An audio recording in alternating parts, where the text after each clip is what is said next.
Welcome to Sound Leadership with DJ, the podcast where we explore the world of leadership and hear from inspiring leaders. In today's episode, we are thrilled to have Tammy Scott, our special guest. Tammy is a nursing home administrator, policy analyst, and podcaster with over 12 years of experience as a nursing home administrator, with 16 additional years in overall long-term care. Tammy's passion for leadership began when her brother was in a car accident and her mother placed him in a nursing home.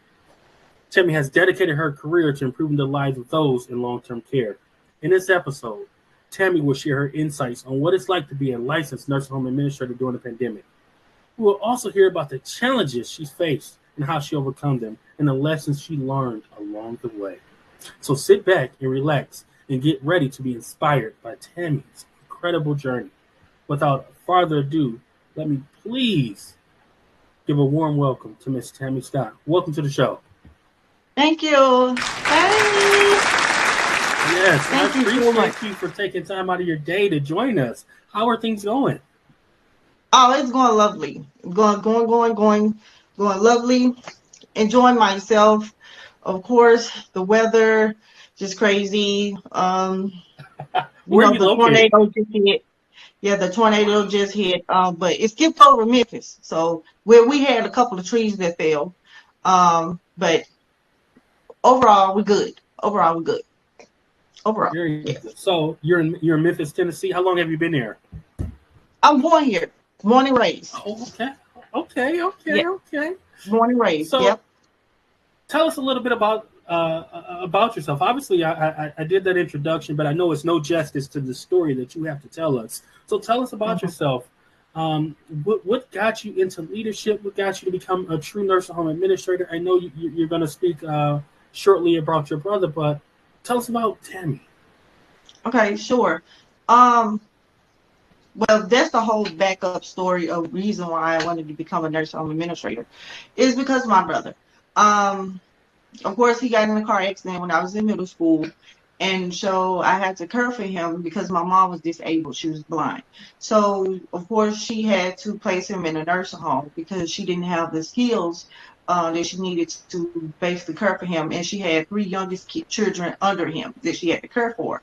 So, of course, she placed him in a nursing home. So, my job was basically when I left school, I'll go into the nursing home, help out with activities, help out whatever the CNAs or whatever the nursing home needed me to help out with my brother, because my brother was the youngest person they ever had. So I Wow. was there all the time. So he was 20 years old. So one Wow. of the youngest.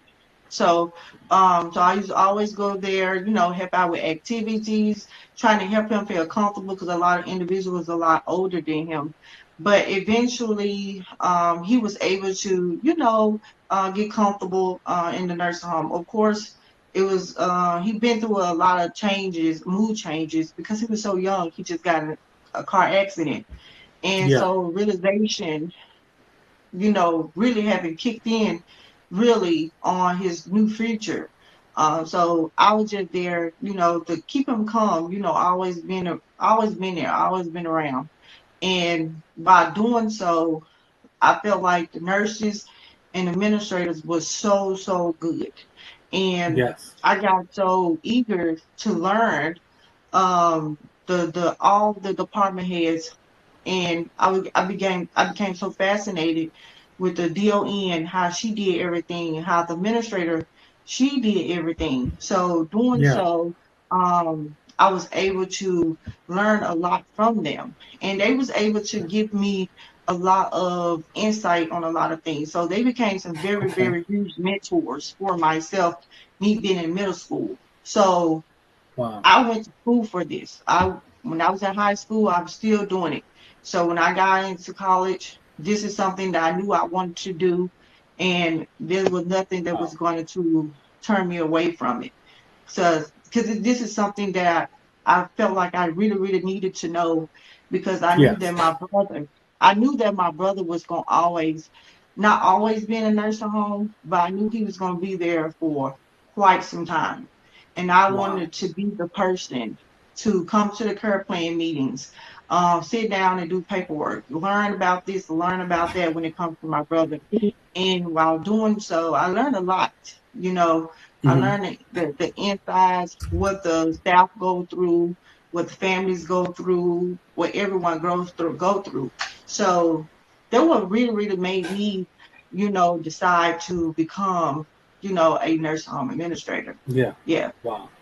So Hmm. that's an inspiring story, right? That's an inspiring story Hmm. about your journey about becoming a nursing Hmm. home administrator. So Hmm. as Tammy, not the administrator, what is your Hmm. definition of leadership? My definition of leadership is a person that a person can be able to look up to, be motivated by. A person can coach them, not a dictator. Someone that they can look at to say, okay, I like the way she did that. I love the way she communicates. That's what me is. How do you your leadership style? How do you manage? How do you are able to cope with other individuals? How are you able to work as a team with other individuals that are different from you? Everyone is going to be different from you. Certain things you guys probably have the same goal or like-mindedness, but most of the time they Yes. are different. So how are you able to get all these different personalities, different individuals from different backgrounds, and to able to come together for a common goal? And that common Yes. goal is to make sure we give the best quality care to the residents, no matter what. Uh, no, I like that version of leadership. So you've been an administrator for quite some time. As a Yeah. leader, I'm sure you have to make difficult decisions. So how do you deal with making difficult decisions that maybe your team doesn't agree with, or maybe you don't necessarily agree with, but you've been told to do it. So as a leader, how do you make that difficult decision, and how do you communicate it to the team? Of course, we all been through this before. And so my thing is always when it comes down to me making the final decision, is basically for the residents. It's basically for the resident. I already prioritize everything. So my main Yes. thing is patient safety. So that's number one. And then it's going to come to staff safety. That's Yes. always. So safety is always number one. It trumps everything. It don't matter what it is, how it is. I don't care. Safety trumps everything. That's just me. Definitely. So that's how I really, really prioritize a lot of my everything. So basically, it comes to safety, then it comes to the quality of care. Of course, we have to be respectful when it comes to resident rights because they are the same as you and I. Yes. So I make sure that we understand the resident rights.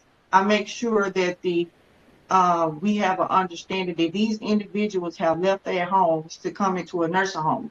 So this is their Yes. home and we are visitors. I like So that. that's That's how powerful. that That is powerful. yeah, so that's how I look at it always. We are visitors. So we are here to assist them with anything that they need assist with. So we are to stay professional at all times. And I make sure, activities is a big thing because no one wants to be somewhere that they not having a good time. They want to have fun just like they do at their homes. And I also look at the meals, the diet, the meals and menus and everything, because no one wants to. You tell them a resident this is their home, where they want to eat like it's their home, but of course we want to educate them on their diet choices, their new food preferences, and all the other things, because a lot of them, they be one. Their favorite foods, and some of them probably have a swallowing issue or something of some sort.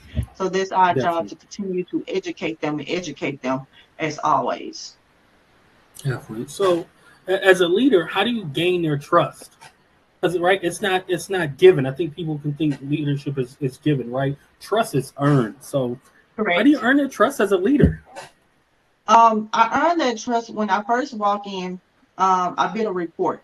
I will report with every staff member. I meet with everybody at once, and I also meet with them together. Um, and I also would like to do my QAPI. A lot of people know what QAPI is. Some people probably don't know. It's basically the quality assurance performance improvement plan. So basically, that's where I learned to bring everyone together to let them know whatever issues that you are having in your department, bring it to the table. We are not going to point fingers at anyone. We are here to find out what is going on in the facility. Our job is to come up with a resolution. I don't dwell on what's wrong. What is the resolution?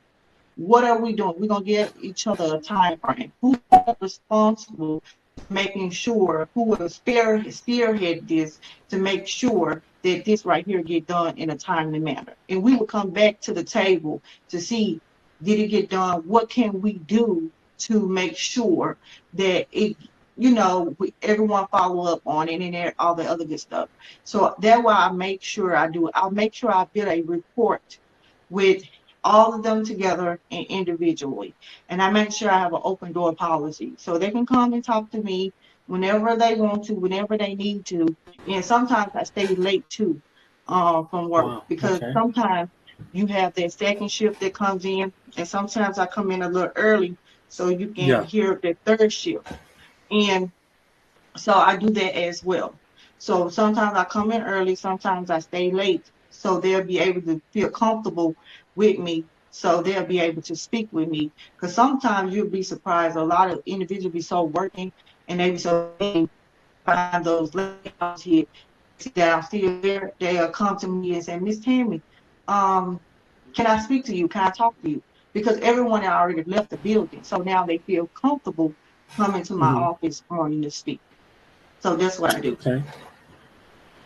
Okay. Well, so let's talk about some difficultness, right? As a Mm-hmm. leader, times are not always peachy rosy, right? And we know COVID-19 was a new level of difficultness, right? So, Yeah. how did you adapt your leadership style to address the changes that COVID-19 brought on, right? And I want to focus on, because I was sitting in a building, I wasn't a consultant at the time. I want to focus Mm-hmm. on the CDC giving you direction at 8 o'clock in the morning and then changing the direction at 4 o'clock in the afternoon. How did you let your staff know and really help them moving forward? Because I know my staff became frustrated with the rapid changes from the CDC. So how did Okay. you handle that? Of course, I stay in tune with a lot of things that's happening on, around the world. And the COVID was already in China. So it was around flu season, and a lot of staff was getting the flu, and they said it's a respiratory illness. So by it being a respiratory illness, I knew on the amount of time that it would get here. So I made sure I ordered all the PPE that I needed before hands of time. So what ended up happening is we had a conference. Tennessee had a conference. And when the Tennessee had a conference on the first 2 days, we didn't have any COVID cases. On the last day of the conference, there were a lot of residents that had COVID in a nursing home that was in the Nashville area. And a lot of them passed away. And so everybody got shook when we was at the conference. There are a lot of people decided they want to hurry up and leave. And so that was spiked a lot of things that happened. And so when that happened, you know, CDC got right on it. It was like, oh my God, oh serious. It was like Yeah, everybody knew it was in the building before, the president announced it. All yeah, nursing home administrators knew it was hitting us before he even made the announcement. yeah, So, definitely. of course, a lot of nursing homes had to do a lot of, emergency. They basically had to do a lot of emergency transfers and everything. But I so happy I never had that issue because I had PPE. I made sure I was very, very strict on visitation because I made sure I said, you know, you guys, I explained to my families and I sent them out information to let them know this is serious. This is a respiratory issue. That means that if you even stand over someone, someone can get it. That's is how Definitely. bad it is. So I was looking at it like as if it was mainly a flu, like back in the day when it was like a Spanish flu, because Spanish flu was a Yes. big, huge issue back in that Yes. time. So that's how I looked at it because they always say history repeats itself. So I remember the time that United States went against had the Spanish flu situation. So I made sure before they even shut down visitation, my building was already shut down for visitation before they even done it.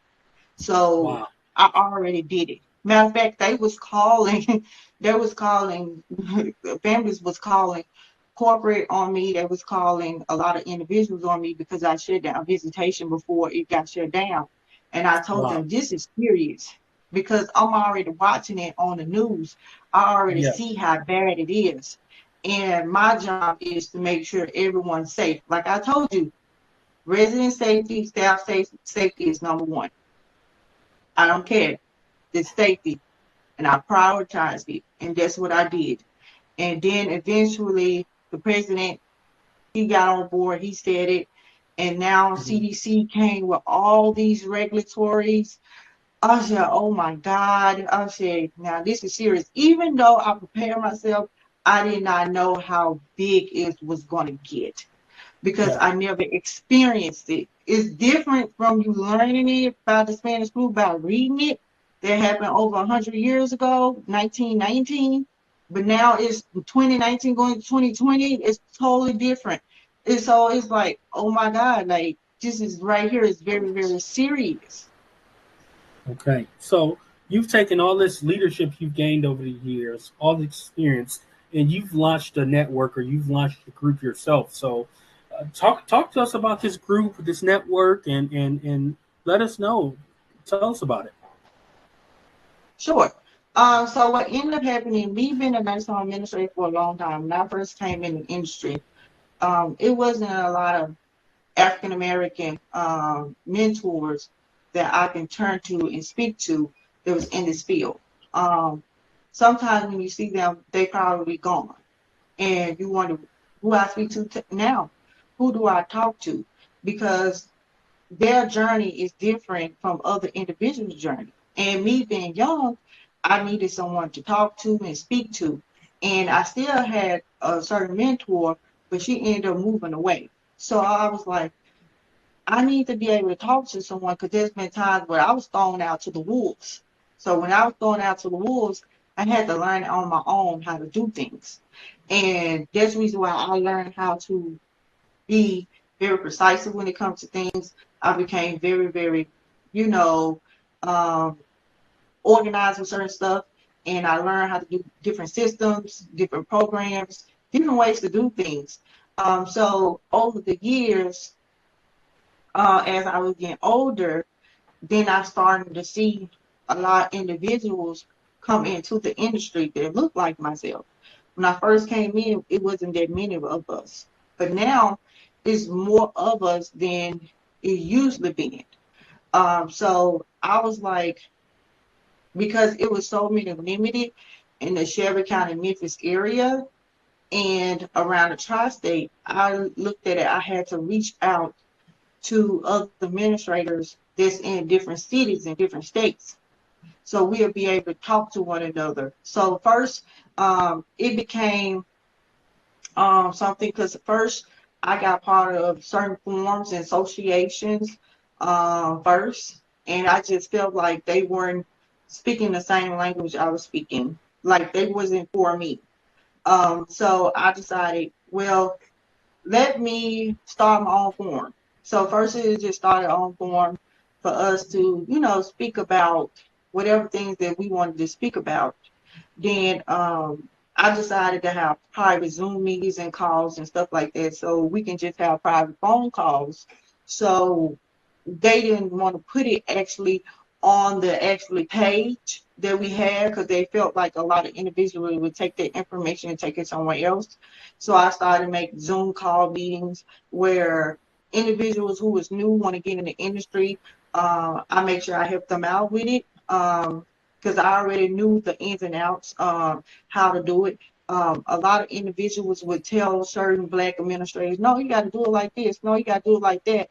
And it take them a long time to be a nursing home administrator. They wonder why I got to do it like this when I got this. Why I got to do it like this. And I knew all the basically I knew all the ways how to become a nursing home administrator.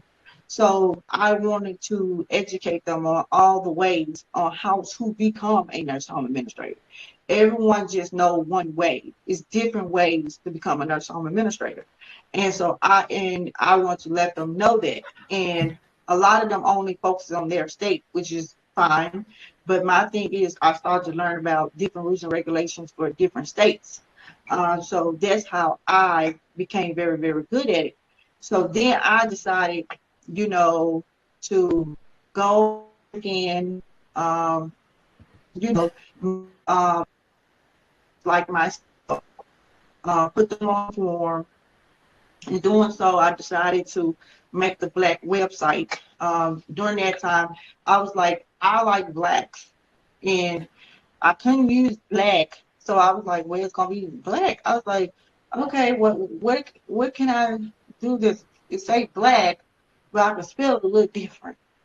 Then I was just going through my mind. I'm like, how can I do this? How did it popped up when I was doing the acronyms? I was like, oh, I can do it like that. So it'll be And what's black that leaders. website? Yeah, black. BLAHC.org.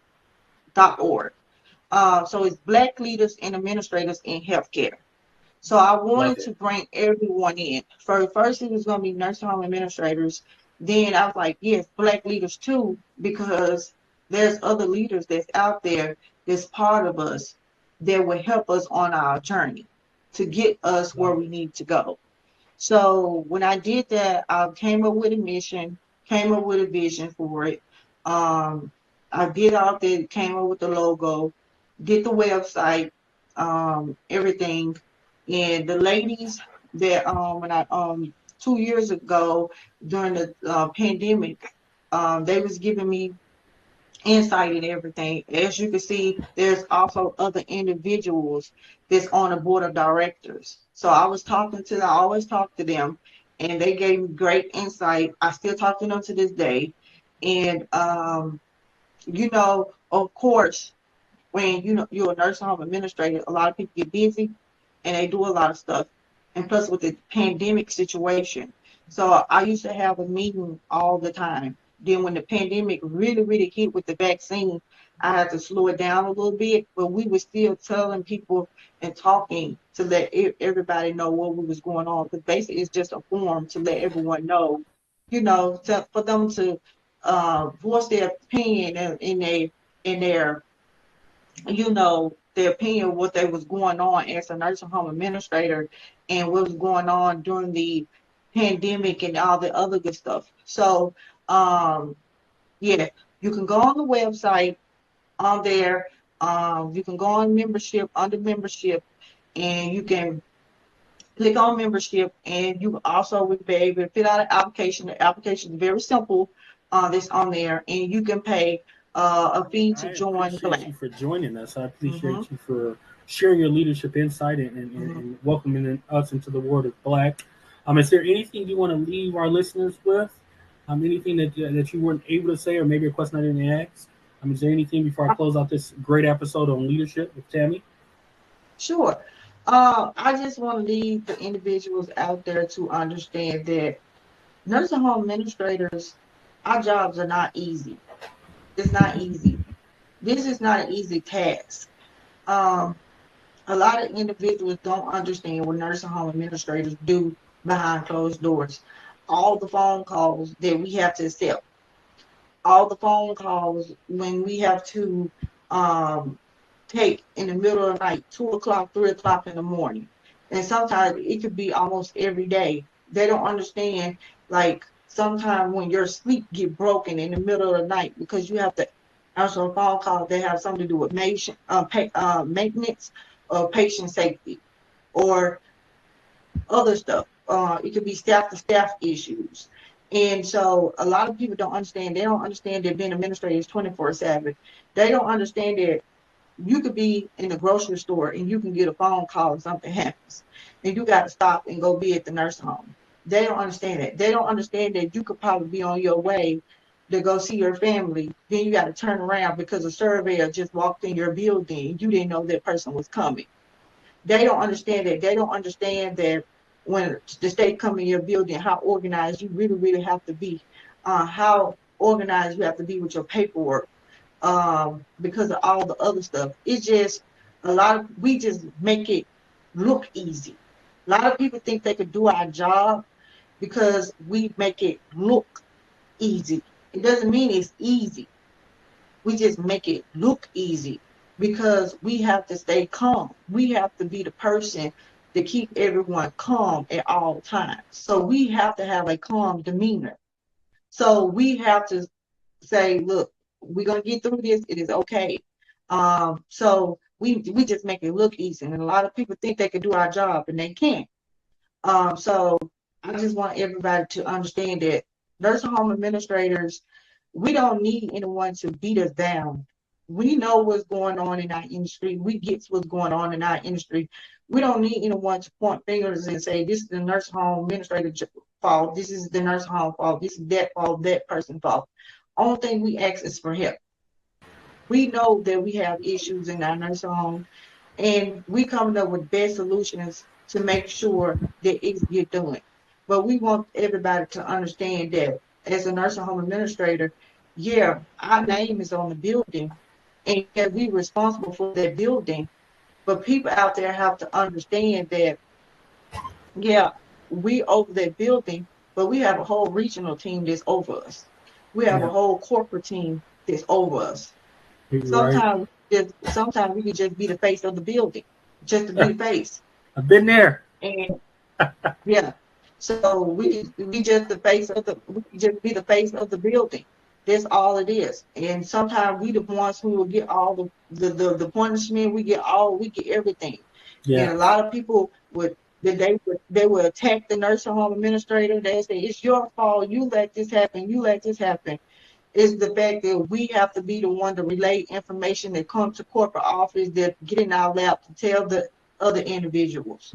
And so we just want everybody to understand. I just want everybody to understand, you know, there's a it's a whole corporate team, regional team that's above us. yeah, It's so many of them, it's ridiculous. So I just want I just want everybody to out there to understand that it's different departments that's in a nursing home. And when there's different departments in a nursing home on a corporate level, there is a person that's helping that person in their department. But you are still the administrator of the building.